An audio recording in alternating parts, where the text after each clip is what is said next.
Morning peeps, good morning everyone, how's everyone doing? Hopefully you guys are all doing well. Don't forget, if you're new to the channel, like, share, subscribe. Let's see what there is to talk about today. Let's start here. Richardson Hitchens gives Eddie Hearn the highest praise.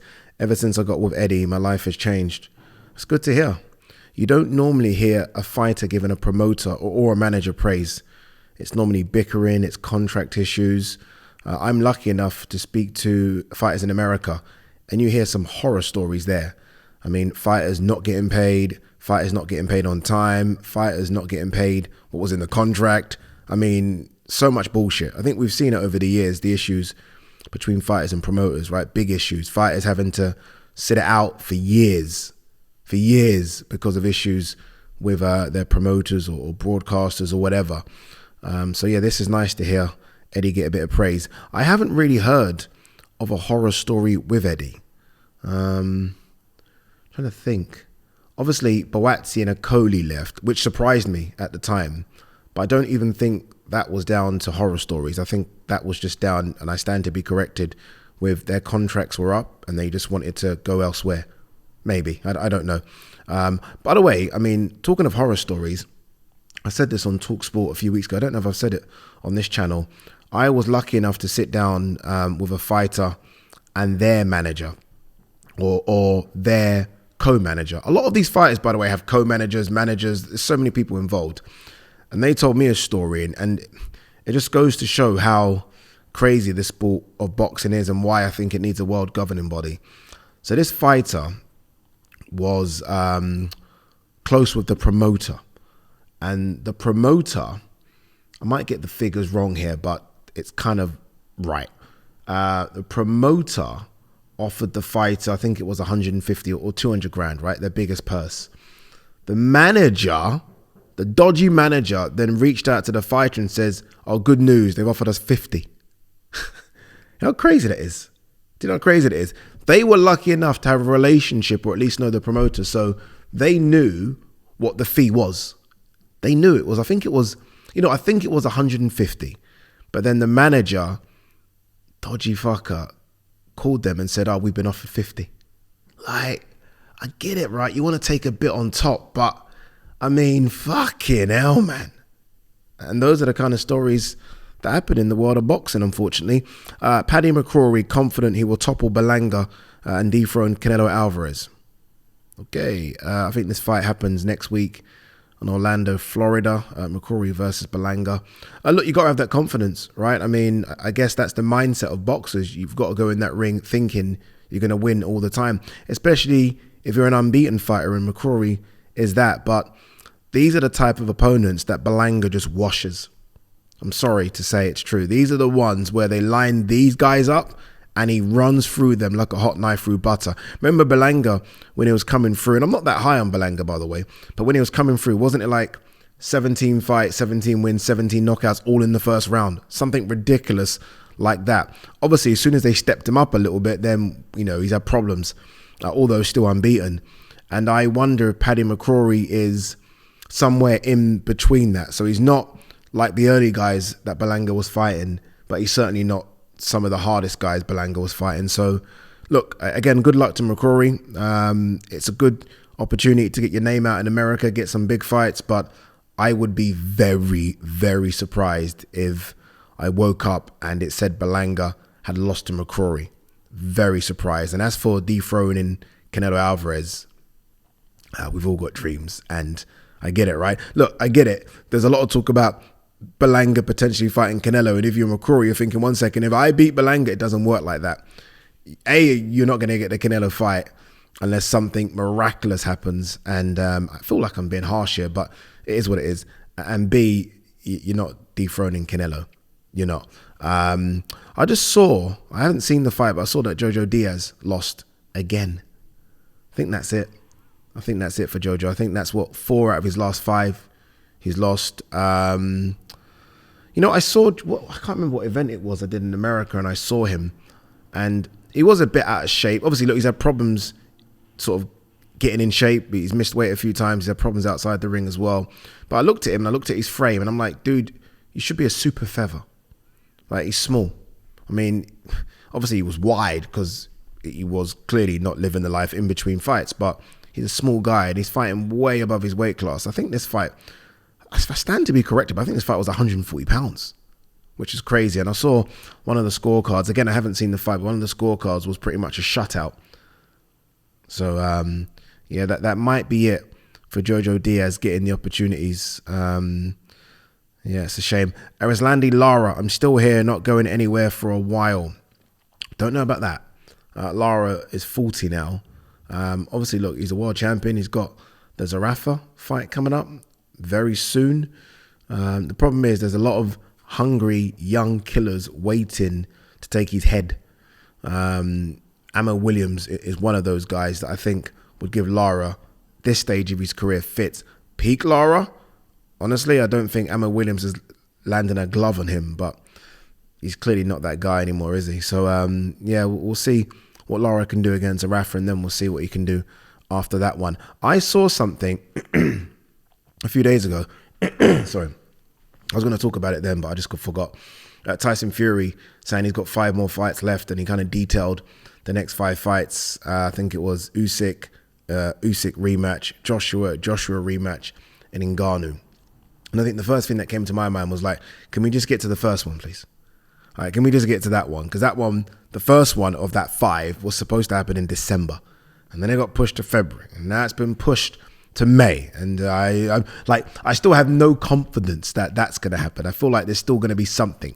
And the reason I feel that is because there's been something all the other times. So let's get to the first one first. Look, I don't think that is realistic.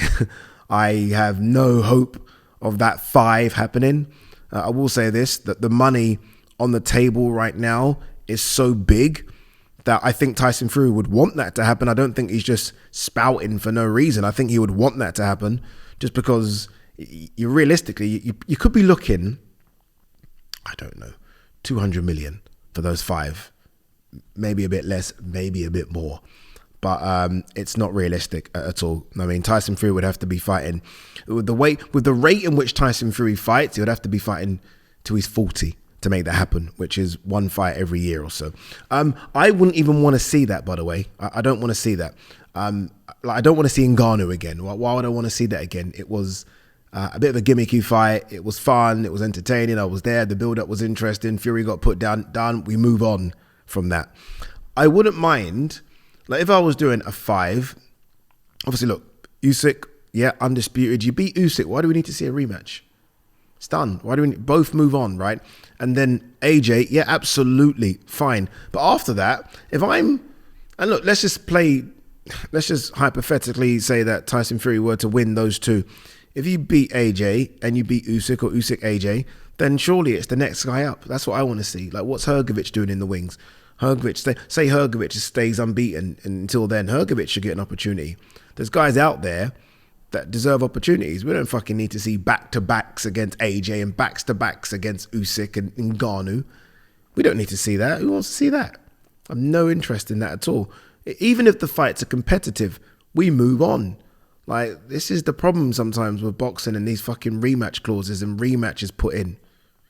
Next man up, please.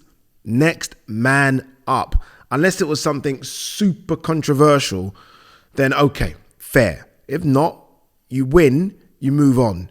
You lose, someone else steps up. It's that simple.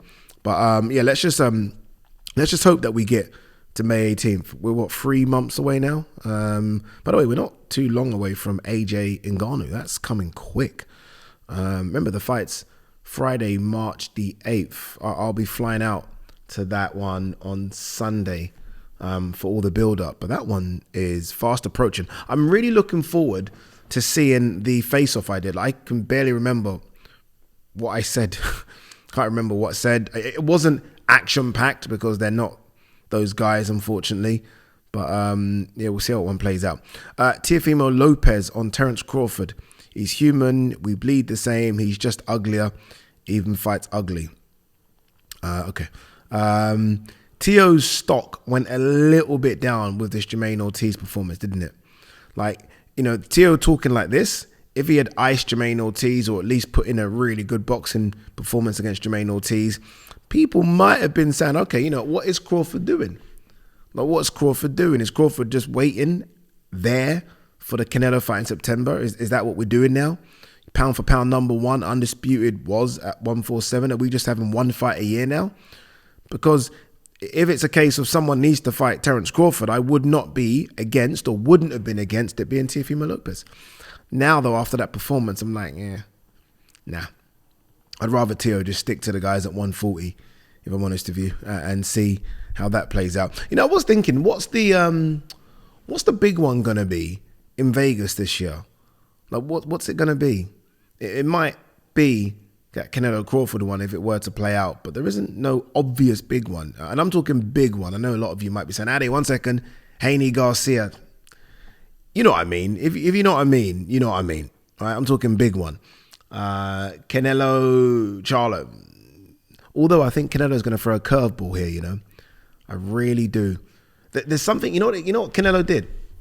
I think he said he's not, like Canelo's always said he's not fighting Mexicans, right? And I think, did he say he's going to fight an American? I think is Benavidez, like, I wonder if Americans look at Benavidez as American or Mexican. Do you see what I'm getting at here? I don't know if that's Canelo throwing shade at Benavidez, like, you're not Mexican. I don't know. I'm just maybe looking at things differently. But I remember thinking, like, it's kind of interesting, right? Like, maybe he throws a curveball and the American he's mentioning is actually Benavidez, which would be a bit random. I was watching some old, sorry, I'm just going on a tangent here. I will end the video in a minute, I promise. I was watching some old Floyd Mayweather, not even fights, just Floyd Mayweather 24/7s. I miss Floyd, you know. I do. I miss, like, this guy gave us everything, didn't he? Like, you didn't. It wasn't just the fight with Floyd, although some of the fights weren't great. It wasn't just that. It was all the build-up was sensational. The 24/7s, like, just, you felt like you knew him. And I feel like with a lot of these boxers, I kind of feel like I don't know who they are. Like, I know social media is there to kind of fill in some gaps, but I don't know who they are. With Floyd, he kind of let us in. We saw the flashy cars. We saw the training. We saw everything. The issues with his dad. We saw absolutely everything. And on fight night, him walking to the ring, all the superstars around the ring. Don't really have anything like that anymore. It's a shame. It's a shame. All right. Anything else? Or do we wrap?